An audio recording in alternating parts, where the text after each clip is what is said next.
Controversy, confusion, and then eventually clarity. What a wild day it was in the Canadian Football League today. Welcome inside Bonfire Sports. This is Bonfire Midweek. Darrin Bauming, Zach Schnitzer with you for the next hour plus. Joining us on the program, Ted Wyman of the Winnipeg Sun. He'll get into his ballot for these controversial CFL All-Star and MO awards. Danny Austin of Post Media out in Calgary. He's also an official voter. He'll join us as well. Zach, I'm going to read the statement from the Canadian Football League that they sent out just a few minutes ago. But before I do, how are you? And how excited are you to get into this show with so much craziness going on in the crazy football league? Oh, it's the total crazy football league. It's I'm going to call this All-Star Gate because you saw some names on there and you scratched your head, right?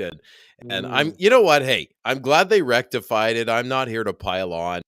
Everybody makes mistakes. Even you and I sometimes make mistakes, Darrin. So whatever. The point is they got it right. It's embarrassing, but yeah, when I saw like Andrew Harris and Donald Rutledge, a guy who played well but got benched, I'm like, what is going on here?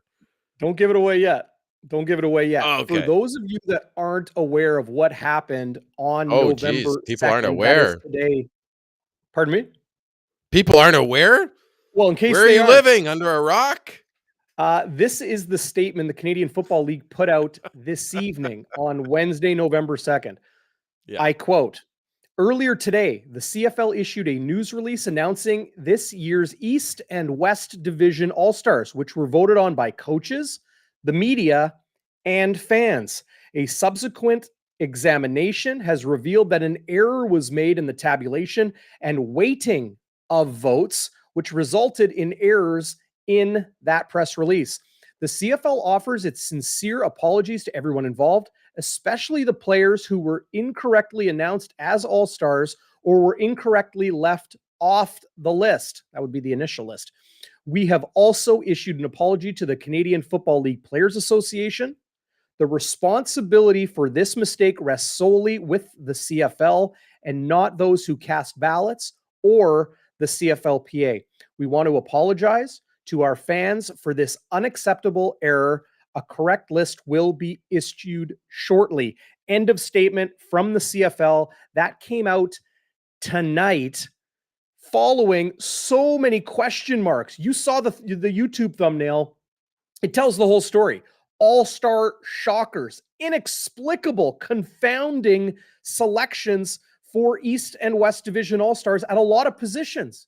We will clarify all of that on the program tonight, but an unprecedented day in the CFL. Yeah, really. And you already have like Randy Ambrosie just announced that the partnership with Genius Sports is going better than he thought. I know this doesn't necessarily have anything to do with the All-Star selecting Darrin, but it's just kind of embarrassing that's that's juxtaposition there, and they still haven't announced the halftime act. And hey, I wouldn't be surprised if the halftime act comes out tonight just to massage the embarrassment of, first of all, what's happening with the riders, and then today. But hey, whatever.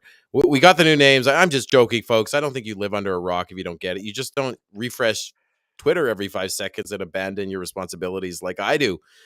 So there we go. No, I'm excited to rectify this, Darrin. I want to hear all the good players, the great players that are all-stars, and excited to talk to our friends from here and elsewhere later in the show, buddy. I'm doing better. Thanks to everybody who checked in on me. I wasn't feeling great last week. Everybody's fine. And unfortunately, my cats are still alive. But other than that, everybody, whatever. Well, I'm allergic to all three of them. They puke every day. Doesn't matter what food it is. Like, I got to be a carpet cleaner in my next life because I'm very good at it. I'm very, very good at it. You're getting skilled. There you go. Well, I got skills, practice. Darrin. How are you doing, buddy? No, I'm doing well. Looking forward to the CFL playoffs. We're going to preview the East and West Division semifinals as well. Look to who will move on to Toronto against the Argos, Winnipeg against the Blue Bombers on November 13th. Of course, that path to the 109th Grey Cup in Regina on November 20th. I'm headed to the West semifinal. I will be in Vancouver, going out on Friday, coming back on Monday. Going to do some on-camera work with Christina Constable and the great team at CFL.ca. Looking forward to that. Hopefully we can move on from today's schmozzle, if you can call it that. Nice Yiddish word. Well, okay. Schlemazel. Hey, yeah. You're the Jewish component here on Bonfire Midweek. Well, I'm not. speaking of that, Darrin, could I throwing just that say, one at least if they were going to screw up, could they not have put Tom Schnitzler on there at running back? Man, That would have made my exactly. day, man. If Tom Canadian Schnitzler, Canadian Junior Football League stud Tom Schnitzler of the Calgary Stampeders. Can you imagine? I would have loved that. I want to read a tweet from Jeff Hamilton of the Winnipeg Free Press, friend of the show here on Bonfire Sports. Sir. We love some hammer. And speaking of friends, that came out wrong. Speaking of friends of the show, big shout out to everybody out there joining us live on YouTube, Facebook, LinkedIn, Twitter. If you're not able to see the live chat, jump on over to youtube.com/Bonfire Sports. We got you covered top to bottom all through the CFL playoffs. Hockey coverage coming in due time here on the channel. But this tweet from Jeff Hamilton: the issue was not too much weight was given to the fan. Oh, pardon me. I will start over. Jeff Hamilton tweets: the issue was too much weight was being given to fan voting and not enough to the media and coaches when determining the final results. Jeff Hamilton continues saying, personally, they should scrap the fan vote and make it worth prize money or a truck or something that represents it as the gimmick that it is. Hold tight before you jump down Jeff Hamilton's throat or mine. I understand what he's saying here, because the fan vote should matter, but not with so much weight that, frankly, it would just throw off all the voting, as it did in the initial round of selections. Donald Rutledge Jr. was named a CFL West Division All-Star despite finishing the season on the practice roster. There was Andrew Harris, who was like 15th in yards per rush in the East Division this year. He was named an All-Star. He only played something like 8 games. There were lots of confusing, strange things. No Nick Dembski, a handful of others. Nobody on the offensive line in Calgary. We'll talk to Danny Austin out in Calgary about that soon. Have a fan vote. Make it matter. But yes, like make it worth a truck or a prize or cash or something for the fan and for the players to maybe split up, that sort of thing. But when it comes to the actual voting, it should be done objectively. I am one of many members of the Football Reporters of Canada who take our job extremely seriously and put a lot of time and effort and thought and consideration and historical reference into our ballots every year. 4 members from each chapter in 9 CFL markets, plus the head coach of all 9 CFL teams, given a vote on these. There's also a national chapter who get a vote as well. Jeff Hamilton saying he's been doing great reporting all night, as has Danny Austin and Ted Wyman and so many others, that the issue was too much weight was given to the fan vote, and that kind of threw everything off. And that shouldn't offend you as a fan. I got to say, I think Kevin Sproul said it well, right? Shout out to Kevin. How you doing? We vote with our heart, and we have Winnipegitis, right? We talked about this last time with the MOC, Darrin. I mean, my first thought and my first heartbeat is to say Nick Dembski. He had 10 touchdowns. He had a pile of yards. He did it through the air. He did it from the ground. But we don't follow, most Winnipeg fans, for example, we don't follow Curly Gittins as much, or Keon Schaefer-Baker, or the Philpotts. It's just, you need people that are more objective. People like yourself and Hamilton and Wyman, folks who are going to call up someone like Joey Alfieri in Montreal, or coaches or people in management, across the CFL that see that team every day, see it on film, and hey, who's the best O-lineman? Who sticks out? What are we not seeing here? I think that's super important for these league awards. And don't forget, for the players, these awards mean more than just, you know, they're not just an honorific, like these could turn into dollars and contracts and legacies. So I agree, Darrin. And I think if you're a fan, I'm totally happy with it being a truck, especially if it has that Adam Bighill wrap on it that he has. I forget which dealership it is, but it's pretty sweet. Well, let's bring in one of the Football Reporters of Canada voters. He is the Winnipeg chapter chair of the Football Reporters of Canada. That's Ted Wyman of the Winnipeg Sun. Teddy, how are you, man? Good to have you back on the channel. How are you? I'm fantastic, man. Great to see you guys. Yeah, Hey, really Ted, good to how have are you, you? Ted. And, looking forward to this conversation. Crazy day in the CFL. You've been covering this league and sports in Winnipeg for a very long time. Have you ever seen anything like this? Have you ever heard of anything like this happening? Well, I had never thought about it yet, DB, whether I've heard about it before, but it's not like it's not usual. Can you guys hear me? Yep. Yeah. It's fantastic actually that we are talking about this because something really unusual did happen today, right? Like, I mean, none of us expected it, but I have to say that as a member of the FRC and as somebody who talked to my colleagues, I was advised by those first list of all-stars that came out. They just didn't make sense, right? Okay. It was like, how could we possibly have made this vote happen? It's not the players that you would have expected. I talked to other people. I knew how other people were voting, and all of a sudden we had this, list that just didn't make a lot of sense. And we all went on social media and we all discussed it and we all put out our votes, and people could see clearly that it wasn't really what we were expecting. But the fact is, there had been this added element of a fan vote put in, and we didn't know how much of an effect that would have.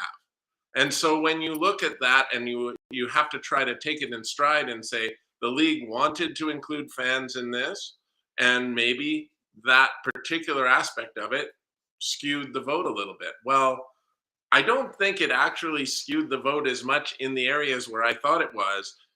Like for instance, I thought when Janarian Grant was named the special teams player on Right. All-Star, but hadn't been the nominee for most outstanding special teams player, that went to Mary Welford.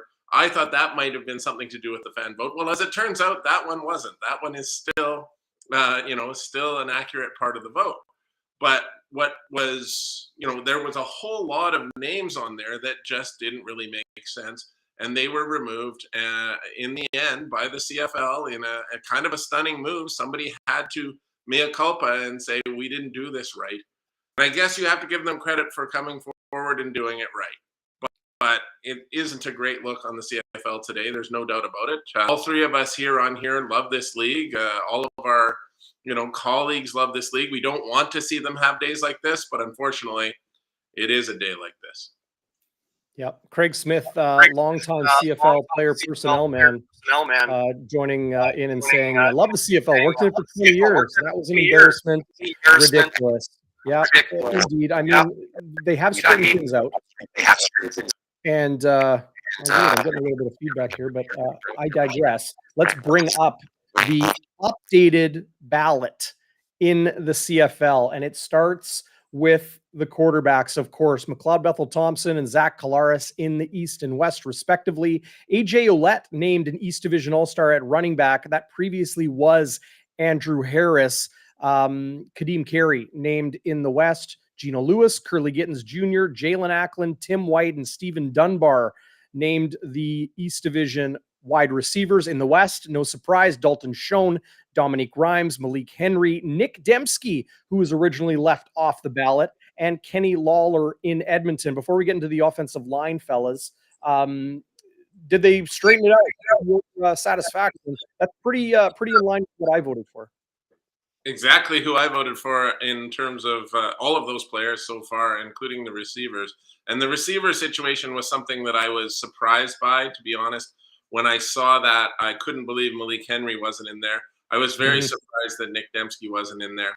Instead, it was Lucky Whitehead on the original list and Kean Schaefer-Baker from the Rough Riders. I don't think Schaefer-Baker would have been a bad pick, but I couldn't understand where the Whitehead thing was coming from, because comparably to these other receivers, it was not close.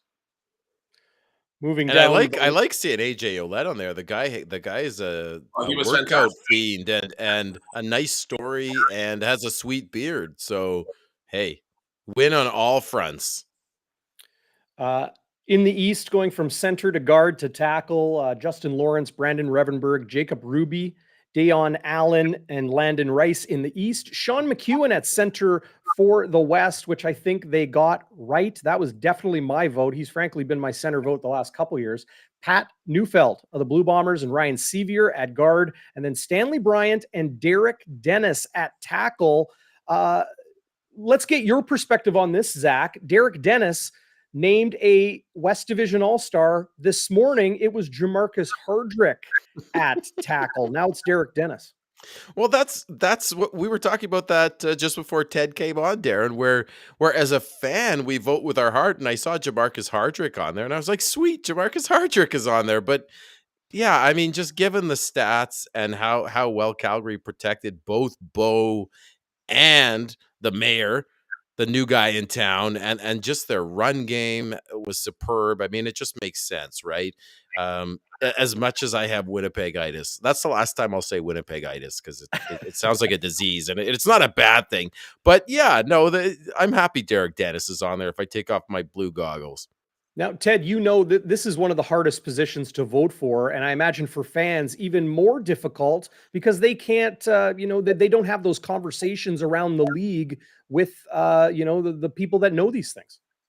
Oh, absolutely. And I'll say this. I think that Stanley Bryant was my number one vote for tackle, but it doesn't differentiate on the vote as to whether it's a right tackle or a left tackle. So I had Stanley Bryant, I had Derek Dennis, Joel Figueroa, and then Jamarcus Hardrick. And I'm not going to say that because I voted that way, I thought it was odd, but I did think it was a little bit odd about Hardrick being in there, because those of us in Winnipeg who watched this year weren't as impressed with him as we have been in years past. I mean, we weren't as impressed with Stanley Bryant as we have been in years past, but the guy is still great.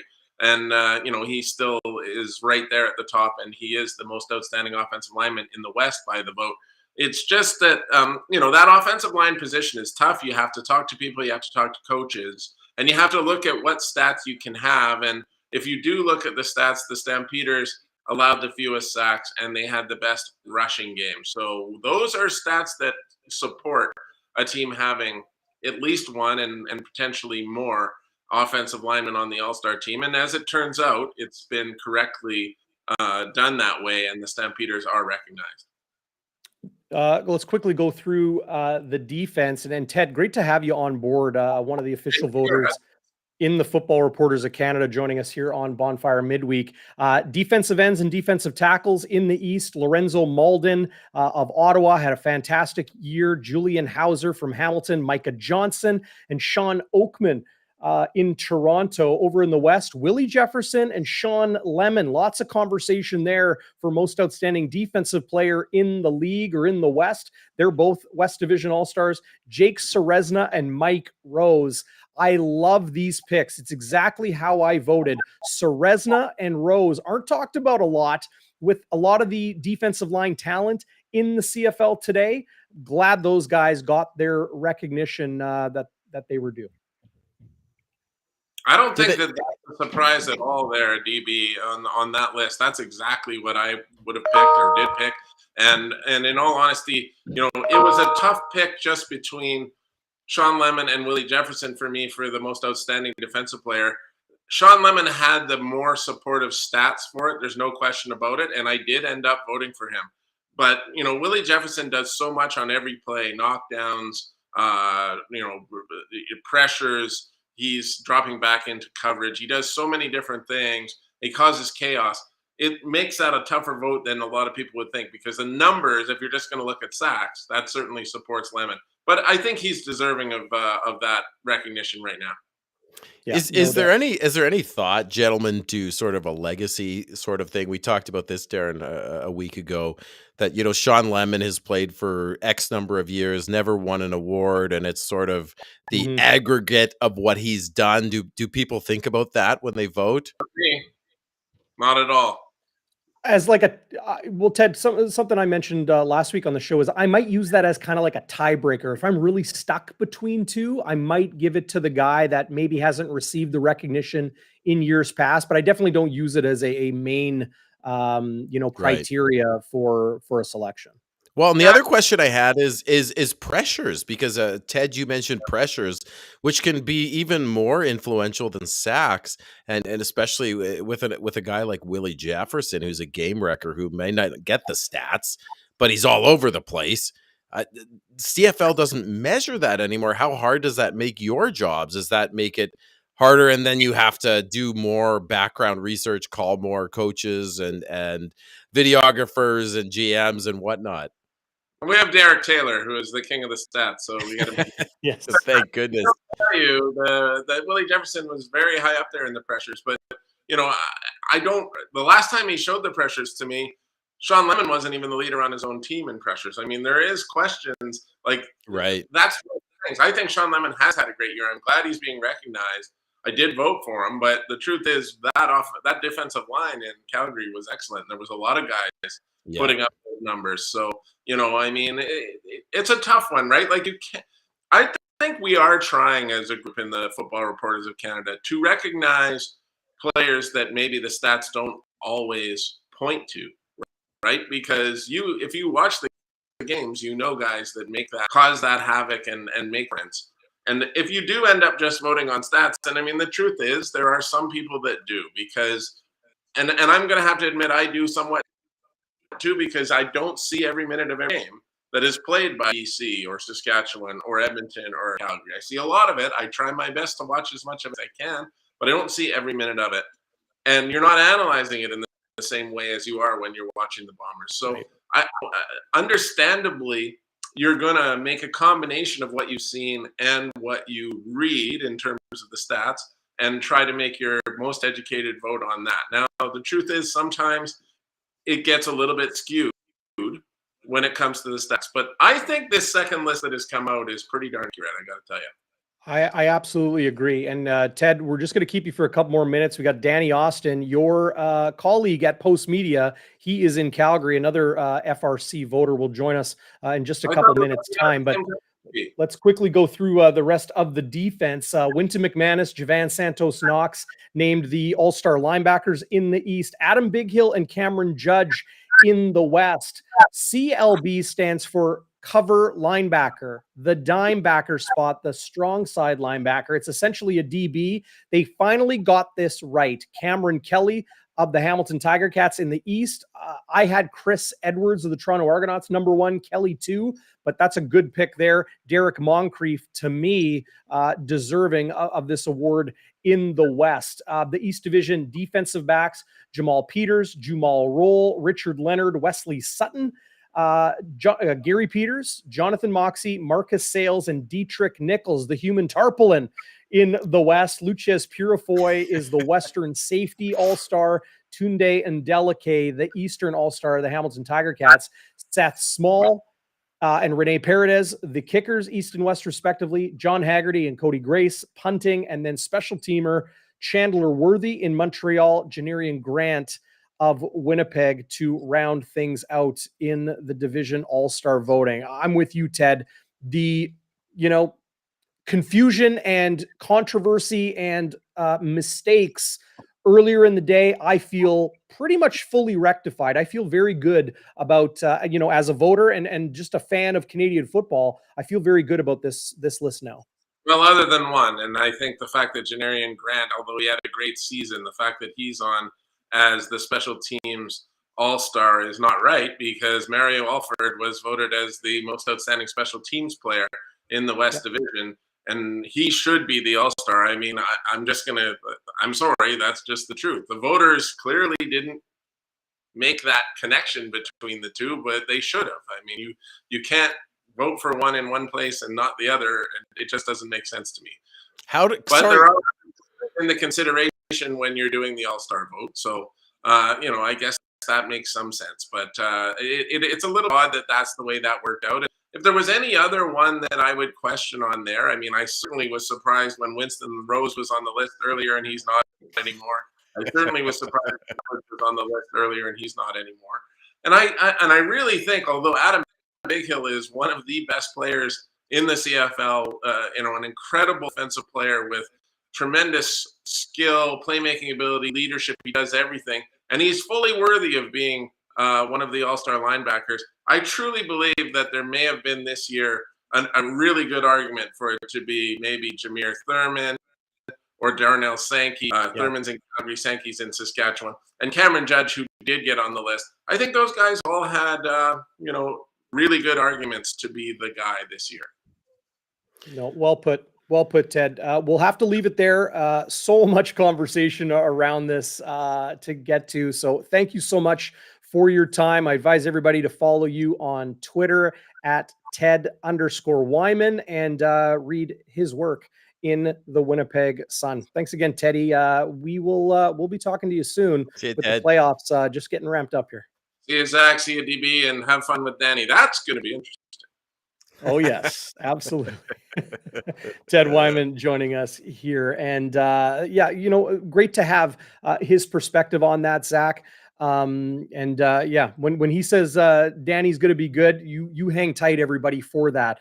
It will be good. Danny always brings the heat. And today things were boiling out west. Well, I could imagine for them, if none of their O linemen were on there, it would have been just like boiling, right? And it would be like for you if Dietrich Nichols wasn't on there, like your head would have exploded, buddy. Yep. Well, I see Danny. I see Danny in the green room, but I do have to mention this first. I'm super, super excited about this. And Zach, you know how jacked I am about this as well. This season, we have a new sponsor here on Bonfire Sports, and so glad. It is a great local business, an iconic spot. It is Shannon's Irish Pub and Eatery. There is a reason they have lasted the test of time. Iconic, tried and true, and so unique under the streets of downtown Winnipeg. Shannon's Irish Pub and Eatery have got you covered on game days, home or away, Jets or Blue Bombers. They are just a slap shot down the street from True North Square. Go check them out. On Jets game days, whether they're home or away, they'll have the games on the TV regardless. They've got burger, fish, and finger meal specials that come with your choice of a 16-ounce draft. As you see there on the screen, 21 beers on tap. They take care of their lines, always cold, always fresh, really good premium import and domestic choices for you. They got original Shannon's burger, the lamb burger, the new venison and wild boar burger, fish and chips. Of course, you can get your cod and chips, always a staple at Shannon's Irish Pub. Fingers and chips. Okay, look, the venison and the wild boar burgers, they're must have. Get down there. Yeah. You're not going to regret it. Awesome to have Gerard and Louise on board for the next year here on Bonfire Sports. I had their wings a couple weeks ago, Zach. Like, these aren't just their, little chicken wings you find at a chain restaurant. They do it right. Gerard has that kitchen running tip top. And as I mentioned, they've got all your favorite beverages as well, and just a really cool community and atmosphere at Shannon's. Well, and they're getting some serious love from the chat here, Darrin, which doesn't surprise you or me. And venison and boar burger, my goodness, I have to get down there, my friend. Sounds great. Sounds great. Maybe we'll have a little post-Grey Cup shindig at Shannon's a little bit later this month. Okay, let's bring in the man himself, Danny Austin of Post Media in Calgary, joining us here on Bonfire Midweek. Danny, tell me about the emotional roller coaster that was Wednesday in the CFL from your perspective. Yeah, and I mean, the Stampeders were right in the middle of it, right? So, I've aged 10 years. I woke up this morning. It's been a total nightmare. I thought that was an eye chart behind you, actually. It's not. It's just a huge, really, it's an enormous calendar. Yeah. So, I think we, particularly from a Calgary perspective, when the CFL sent out its West Division sort of All-Stars, there was pretty notable names missing. I think that I've been quite vocal. I think that the Stampeders had the best offensive line in the league this year. Certainly Derek Dennis should have been in consideration. Ryan Sevier, Zach Manitoba. So seeing none of their names, this is a team that ran the ball more than any team, that allowed 12 less sacks than any other team. The fact that I saw none of those names on there probably should have tipped me off that something was going wrong, but we also didn't see Malik Henry. So it was a weird way to start the day. CFL media tweet about it and felt kind of awful because you want to be the guy cheering on your hometown guys. But around the league, media kind of said, hey, yeah, there's something wrong here. But middle of the day, and I tried to find it on the CFL website and couldn't. That's where I was like, something's up here, guys. There's not 16 Toronto. Something's going on. Started right in the CFL, didn't hear back, called Jeff Hamilton. One of my sources was like, yeah, they're doing a recount. And like, a recount. How did guys, I'm lost for words. I try to be a professional, but I got a straight and narrow drink here. I got to have a drink because it was too much. Well, I'm just glad they got it straightened out, right? We have the right people in those spots now. And you mentioned that offensive line. There were no offensive linemen on the Calgary Stampeders named West Division All-Stars. Therefore, none would be named League All-Stars. I voted for Ryan Sevier. I voted for Sean McEwen at center. Derek Dennis was on my ballot as well. When a team has the best rushing attack in the league, they've done it with Kadeem Carey, they've done it with Dedrick Mills, they've done it with Peyton Logan, and have a lot of people picking them to make some noise in the playoffs in the West Division, Danny. You should be selecting the guys that make all of that happen.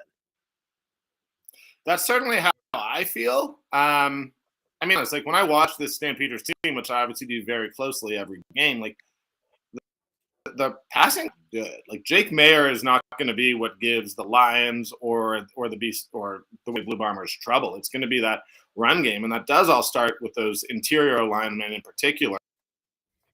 And yeah, it was them that bothered me. But as you said, this rush attack. I mean, the Kadeem Carey. I obviously think he's the best runner. I think the numbers speak for themselves. I think Dedrick Mills might be the second best running back in the league if Unlin Standback's really going. And, based on how he's rushed the last two games, 100 yards against the Riders 2 weeks ago and then, 120 or so, he might have won the rushing title if the guy ahead of him on the Stampeders O-line wasn't Kadeem Carey. So, O-line. And honestly, I'll be straight up with you. I did not vote for Sean McEwen. I forget who I voted for. This is a lesson that I learned. I normally publish who I vote for. I definitely made some mistakes this year that I feel bad about, but I forgot that when you submit, you can't go back and look at who you voted for, and they don't send you a list. So I know I voted for Sevier. I know I voted for Zach Williams. Again, a guy who, I honestly expect him to be with the Bombers at some point in his career, and you guys are going to be he's an amazing, amazing young Manitoba player. But those guys, we got to get this right, the All-Stars, and I think they got it wrong with the offensive line. And I just wanted to see it. I had to call that out. But as you said, they did get it right. It's the weird thing about all of this is it's a happy ending. And I'm sorry, I'm just rambling, but I'm sure you guys are dealing with a little bit too. Is the CFL is going to get made fun of internationally for this mistake. This is going to be, and it's hard because I was so angry and so upset and sort of I know how big a screw up it is, but I don't want to be the one dunking on them because enough people are going to do it for me.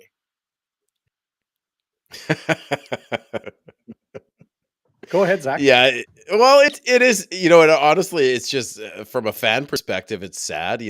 We people on the fire starters on the chat. These are the people on the chat.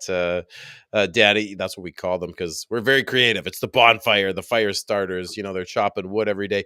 For the fans, we love the CFL and we love how grassroots it is and all those folksy things, but there's a line where you become kind of bush league, and you see it where sometimes the reffing is awful, and then you get stuff like this, and It's just not a good every look. single league complains, like fans complain about the officiating. The NHL, the NFL, Major League Baseball. It doesn't matter. That's not a thing that's unique to the CFL. I'll step back. Sometimes it's pretty bad, but Come on.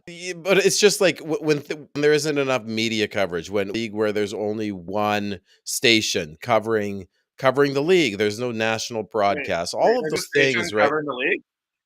Well, no, one TV set like TSN, right? And so you know, a lot of people want CTV in on there's a lot of things about the league, right, that people make fun of and they joke about, the fact that we lost a season, and this is just another thing. And I just hope it's something that people don't talk about forever and it doesn't do any permanent damage to the league, although it is super embarrassing. This is on the list of like teams drafting dead players. Like this is gonna be 2 teams called the Rough Riders. Yeah. This is 100% on the list, and like that's okay. I think that there is still, you know, a larger question that eventually we need to start looking at about how All-Star voting works. I still think that we have, particularly out east, and I mean it's not a problem in Winnipeg or certainly Saskatchewan, but I'll even admit, I mean, our 3 voters are me, the 2 radio guys who are there every day, and then, you know, the other play-by-play guy, Greg Peterson. So, you know, if we lose one, if Matt Rose from Sportsnet leaves and you know, takes an opportunity, we will not have 4 people who are there at practice. Like, I'm not kidding you. And this is not a knock on TSN. TSN has not been at practice since Labor Day. Since the Flames got back, they have not been at a single practice. So, you know, I still, there was a lot of talk when we had the wrong list about, hey, maybe we need to reform this. Maybe we need to look at what's going on. I still question, and I include myself there, I did not do a good enough job with defensive back win. I honestly didn't. I'm embarrassed some of the votes that I did. And there either needs to be some accountability, and I'm pointing the finger at me here, where everything is automatically, like, I'd be embarrassed if that stuff had gotten out. And they're taking it a little bit away from media. I don't think, this sucks to say, but I don't think more fan voting necessarily is a solution there. But there are still lessons we kind of need to take away from today, despite the fact that ultimately the list looks pretty good. I'm on the same page as you there, Danny, but maybe let's put this page behind us now. No doubt we'll be talking about it throughout the rest of this month and at the 109th Grey Cup in Regina. The Football Reporters of Canada Hospitality Suite is going to be rife with opinions and energy with this conversation, no doubt. And Danny, you're one of my favorite people inside or outside of the FRC Hospitality Suite, but inside, you are one that I would never want to go to a Grey Cup without. And you know that, buddy. Now let's move on to the West Division. What's that? I want to make sure that's reciprocated. I can't imagine Grey Cup without you. Like, let's be clear. No, well, hey, Bonfire Sports is going to be there. Danny's going to be there. Like, we're going to be there. Zach, you'll be there in spirit. I know. Oh, I might even be there in person. Maybe not in that hospitality room because we would get you in there. You wouldn't want things to get messy, but I would like to just, you know, be a fly on the wall there, or you guys should just record a podcast there and whatever you say goes. No editing, just like naked off the cuff. Love it. It's not, to be clear. Like, it is not a cool scene. Like, it is the opposite of cool. It's quite nerdery. It's a bunch of middle-aged dudes just sitting around talking about CFL, and there's some ladies in there. There's some ladies in there. The ladies of Canadian football. Occasionally, and we need more. And but there's a lot of times, man. Like, the podcast. That's all I'll say. Well, that's kind of the spirit of this unique thing that is the FRC Hospitality Suite at the Grey Cup every year, is that things are said in there that you would never put on a podcast. So that's part of the best part. But yeah, Zach, we'll get you in there. We'll get you a guest pass from Daryl Davis, our chief in charge of the FRC. Danny, how do you see Sunday's game in BC going down? I'm fully on board the Calgary Stampeders train to advance out of this game and head into Winnipeg on November 13th. What say you? I mean, I agree with the caveat that in mid-August, the Lions sort of rolled into Calgary. Team Calgary had lost to was the Bombers, which honestly are acceptable losses. It's the first. So we all sort of thought, all right, Nathan Rourke, this is where the hype train comes to an end. And then he was just I've never seen a quarterback like that. Now, the Stampeders were major pieces, particularly in their defensive backfield. And the Stampeders have been a team that was a lot in the second half than the first half. I honestly think, though, that it's going to come down to, the Lions' running numbers look pretty okay. I think they're the fourth best, team against the run in the league.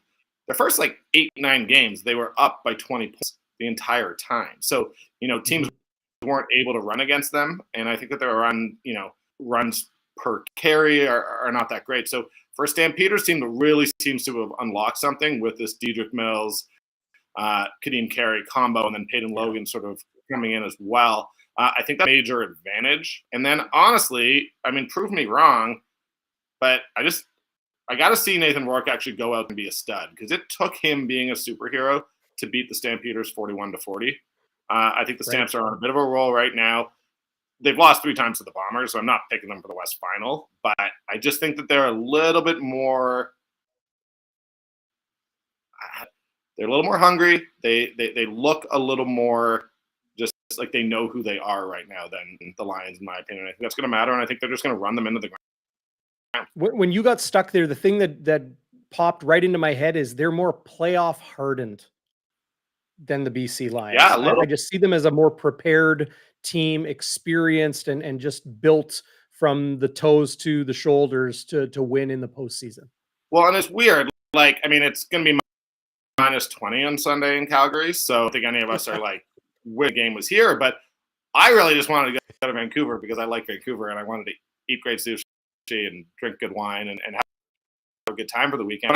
But if you're the Stampeders, yeah, you wanted them in BC Place when it was Vernon Adams. The issue is that they do have an advantage through the air, and you're inside in a dome. So that advantage is, that might be a little bit more pronounced. My thing is, again, at the time that they played that Nathan Rourke game,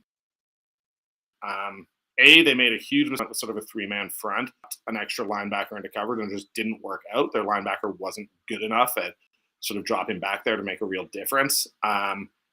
But they moved Jonathan Moxey to the boundary corner, which has been huge. Again, and Javian Elliott is back, Brandon Doge, and those guys have just completely solidified the defensive backfield. And I do think Nathan Rourke will have a harder time.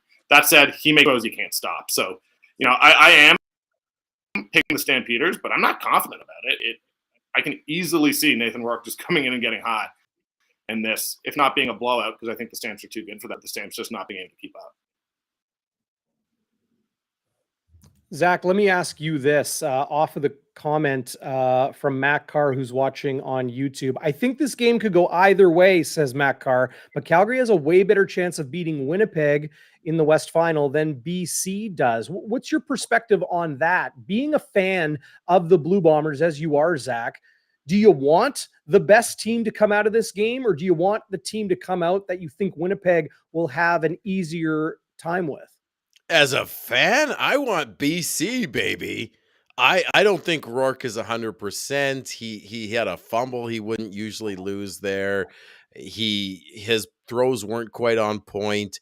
They don't have the same physicality as the Calgary Stampeders, and they aren't as battle tested. And I think you can trick Nathan Rourke early in his career. The Bombers did it. They got a couple picks on him earlier in the season when he was at the height of his powers. They're a dome team coming into the frozen tundra. And I just see us being able to out-physical BC, especially at the line of scrimmage. And with Rourke not 100%, I see us. And then, of course, the most important thing is we can roll out our favorite chant as Winnipeg Blue Bomber fans, which is, of course, BC sucks. And we want to do that. I think, but so yeah, I'd rather play BC for sure. I think we have a better chance. I think it's hard to beat a team 4 times, regular season and playoffs. And I think like Danny's saying, like early on in the season, what shocked me was the Calgary's pass defense was near the bottom of the league. But since then, I was just looking at the stats today again. They've really climbed up, and now you've given some context there, Danny, which is great that you're here to give it a sort of insider view. So that they are a complete package. They can stop the run, they can stop the pass, and then that run game, which would travel. That scares the lights out of me because we saw it was Peyton Logan the last time. We only beat him by 2. He was just running roughshod over that Winnipeg linebacking core and DBs, and the running game of the Stampeders scares Winnipeg fans to death, absolutely. And for a team that's going for a three-peat, we do not want to have to face them, but we'll see what happens.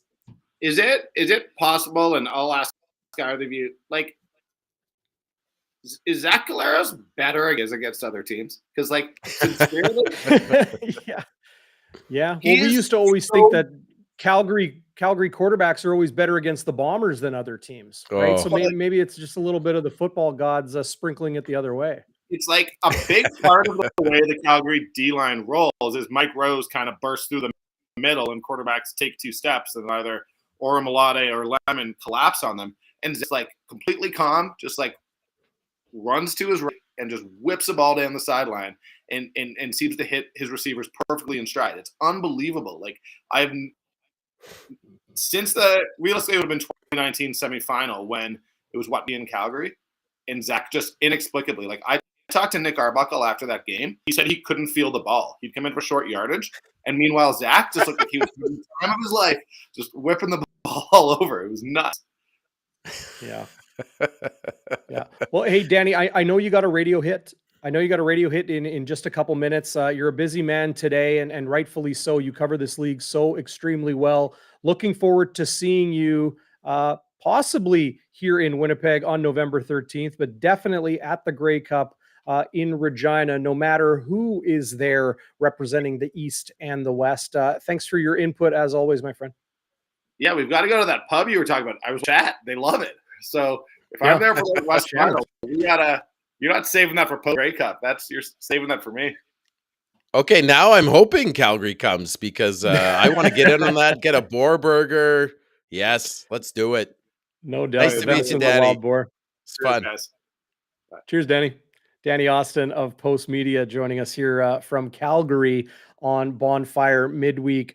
Big shout out to Nick Kowalski, OG from Bonfire Sports, now with the BC Lions. Loved that comment he tossed in a second ago when some of us were talking about expecting Calgary to win, or you, Zach, wanting the BC Lions to be here. Easier chance. Screen recording in process, says Nick Kowalski out in Vancouver. That's if BC comes in and somehow beats us, it's going to be like that Zach Schnitzer guy had bulletin board material, or oh boy, I said it on the Waggle podcast. I was with Donovan Bennett and Enoch Mwamba on the Waggle this week. I think I'll be on again next week.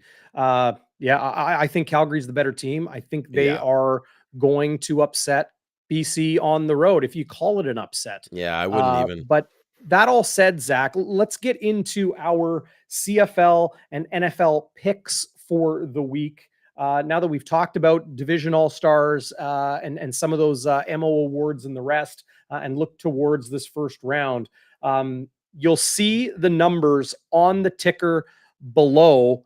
I had the wrong one up there. And that is, of course, at noon Central Time on Sunday. Any given Sunday, the Hamilton Tiger Cats, 3-point dogs in Montreal against the Alouettes, the winner going to the East Final against the Toronto Argonauts.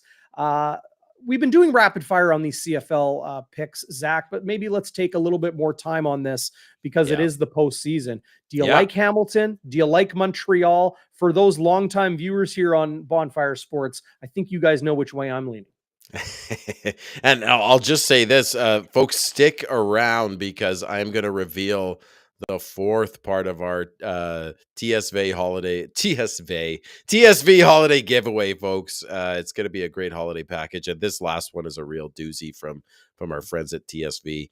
Probably pick someone next week on midweek, as we tee up the West and East final. But I think from everything I've read and heard that this Montreal Hamilton game is going to be a doozy. Like I see Transcona Poly saying 24-22. Like I could see a very small margin in that game. Maybe comes down to a couple plays. It's hard to pick that one, but I think I would go with the home team because I think that Noel Thorpe has got that Montreal defense humming. They're very physical. I think their D line is great, and it's hard to trust Dane Evans. Like if Dane Evans plays to his ceiling like he did against the Bombers and inexplicably blew us out and threw 5 touchdowns into the game of his life. Yeah. Hey, he could beat any team, for goodness sakes. He could win the Grey Cup, but he's just been so inconsistent. Turnovers are the biggest predictor of wins and losses, and I'm just not super confident that he's going to be able to put it together. But he has played big games, so I wouldn't be surprised if Hamilton pulls it out. I think it's going to be a close game, but I do think that Montreal has been a little more consistent. And I think that Trevor Harris he's not playing spectacularly well, but he's playing well enough and not turning the ball over. They've got William Stanback, and they seem to be able to, on second and long, just post up a ball to Geno Lewis, and he could just catch anything. So he's kind of your safety net there, and they have a few other nice pieces on offense. So I would, if I had to pick, I'd pick the Owls and maybe a bit of a squeaker. And to be honest, it would be kind of nice to see a different team than Hamilton in the Grey Cup. Albeit it would be pretty funny to beat them 3 times in the Grey Cup in a row. That would be fun too. So that's my pick on the East. Love this comment from Troy Klink, who's watching on Facebook. Clearly a Bombers fan. Tired of the Cats, says Troy. Come on, Montreal. We need a new victim in the Grey Cup. I like Hamilton in this game. Of course you do. Of course I do, right? Kevin Sproul says he's taking the Owls. Evans throws a late pick 6 and Ticats lose by 10. That's happened 7 times this season. 17 times this season.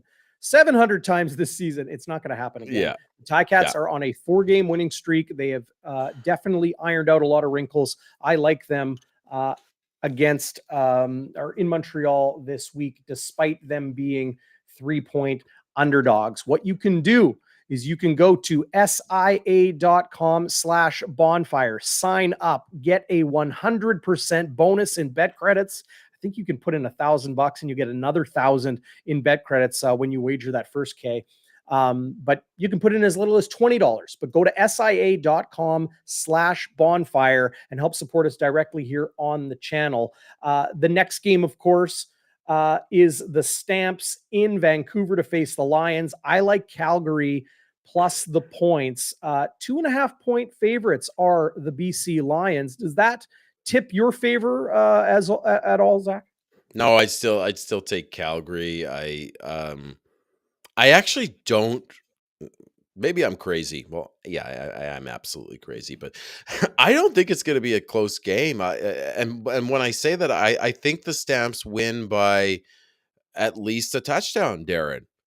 I think, like, I love what you said. They're battle tested. That run game travels. I haven't seen BC really handle a very physical run game.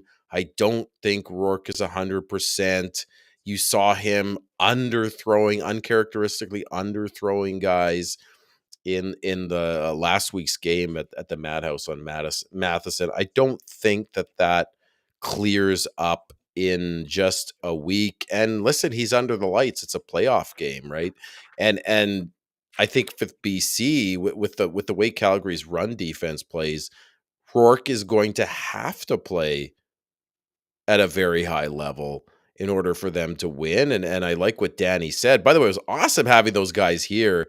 And for me, especially Danny, just because I don't know that perspective about the Calgary Stampeders. So you get all the nitty-gritty details about how their secondary has improved and why. And that's just super interesting information. And I think with that secondary playing the way they are and that D-line, I think they're going to eat BC's lunch. But I hope it's a fun, close game because you want those for entertainment purposes. But I take the Stamps sort of going away on this one, and then unfortunately coming here to IG Field and taking on the defending champs. That's what I see happening. And A lot of people saying yeah, that West Division final is going to be the Grey Cup. effectively the Grey Cup, because whoever I wins said that that. game. I said that, but then you look at 2016 and 2017. What happens is the juggernaut Calgary Stampeders go into the Grey Cup, and they somehow lose to the Ottawa Red Blacks and Toronto Argonauts, respectively.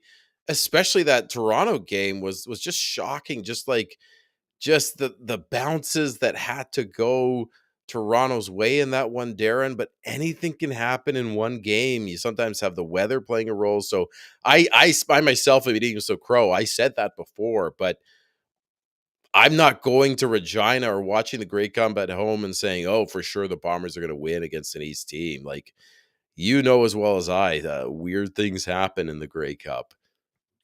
So, Zach, you're taking Montreal -3 Yeah. and Hamilton +3, or pardon me, you're taking Montreal -3 and Calgary +2.5. Yeah. I'm taking Hamilton +3 and Calgary +2.5. So we'll see how that shakes out next week. Now, last week, we have to go through our CFL picks here, Zach. You had, I'm just pulling up the schedule here. You had Winnipeg -3.5. Yeah. You did. So you hit on that. I picked BC +3.5. Womp womp. Yeah. Montreal +3. They won by 5. We agreed on Hamilton -1.5. We hit on that, and Calgary -5.5. We hit on that. So you went 4 for 4 in CFL week 21. I went 3-1. The good thing is I ran a parlay on those 3 I got right and did just fine on SIA.com/bonfire.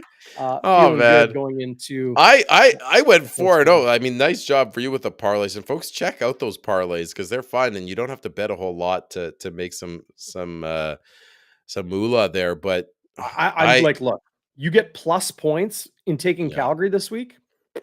Yeah. You might get Nathan Rourked, but it's sure going to keep you interested in watching that game no matter what.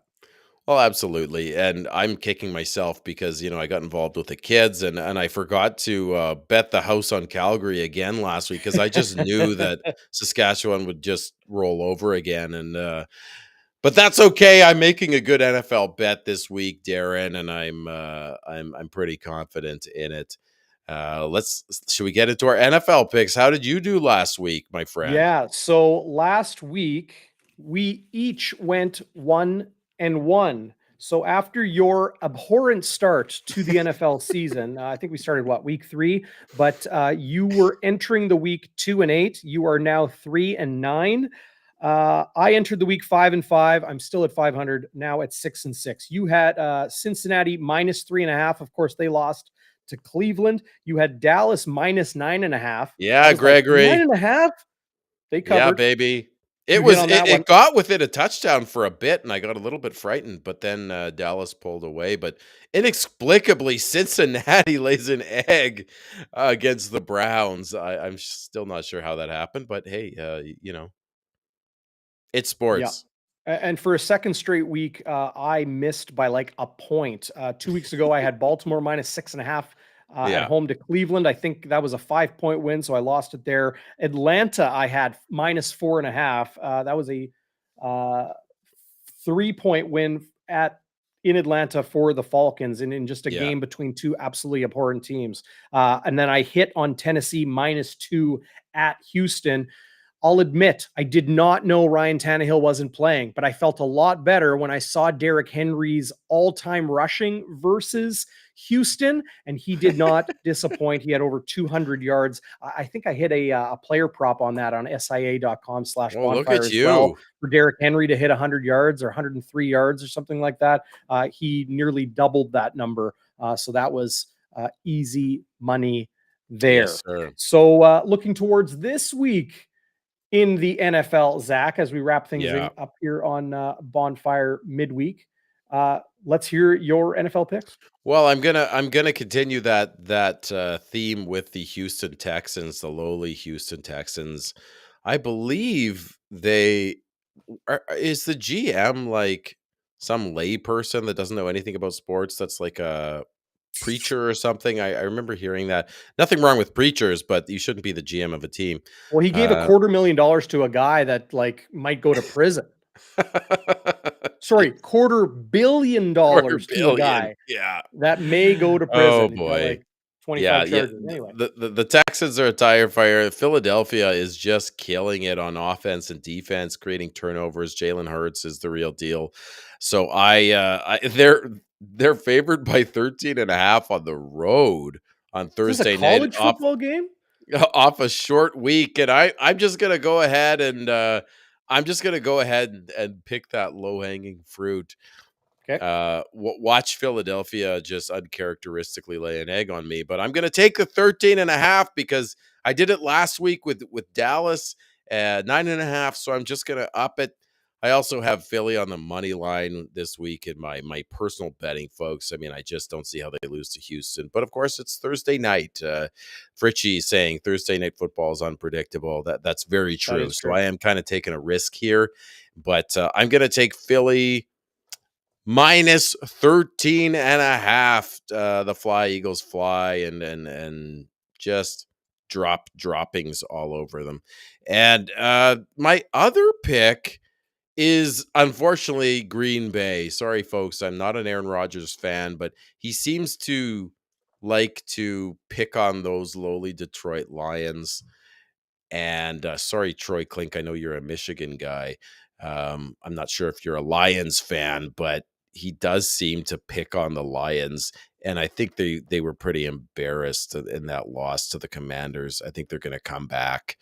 And the minus 3.5, I think they cover that against the Lions.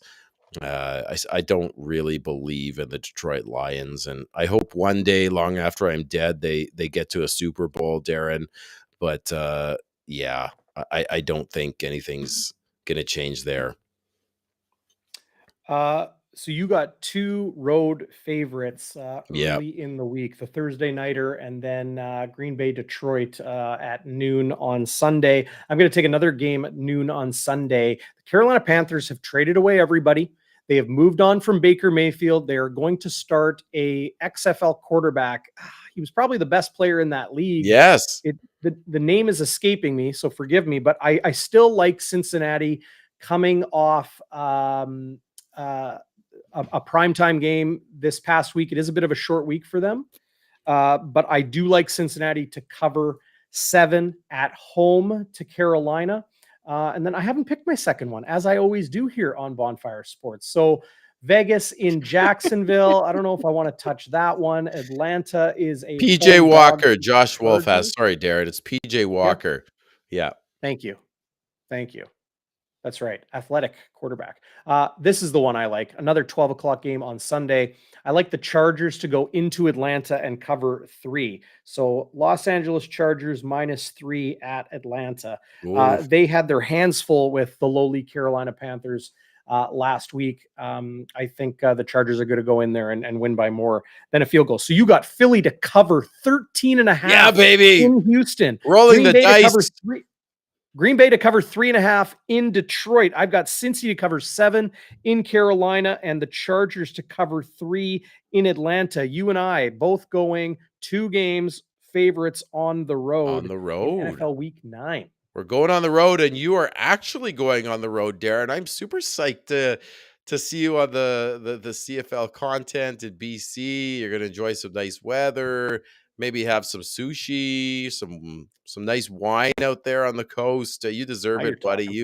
You've been killing it this year, and I'm super excited to see you there. And I didn't get a chance to listen to the Waggle yet. I'm going to listen to it tomorrow. But our buddy here, Mr.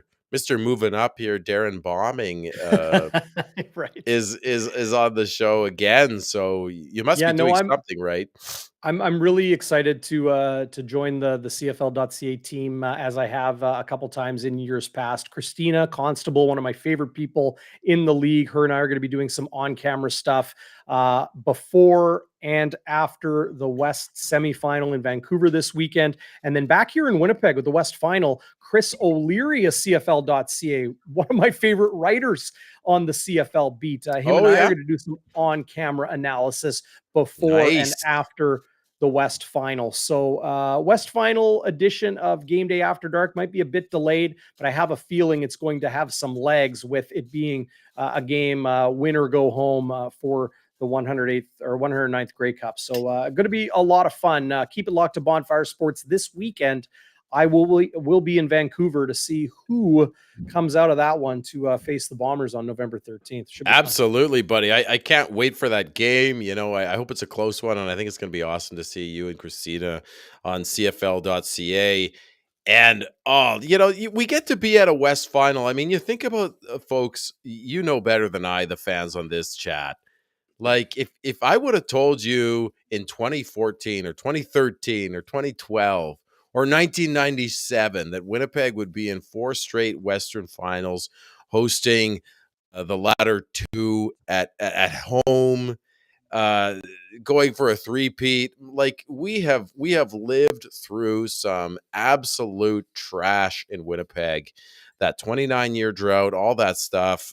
We don't talk about those Grey Cups and the 8 and 10 Stampeders, but listen, like, this is a great time to be a fan, and you get to see an epic Western final against 2 Western heavyweights, whoever they are. It's going to be awesome, and I'm not going to miss the After Dark for once. I've missed the last 2, and Darrin, it's going to be great. Now, before we get out of here, I do have to show the final piece in this beautiful, bountiful TSV holiday package, my friend.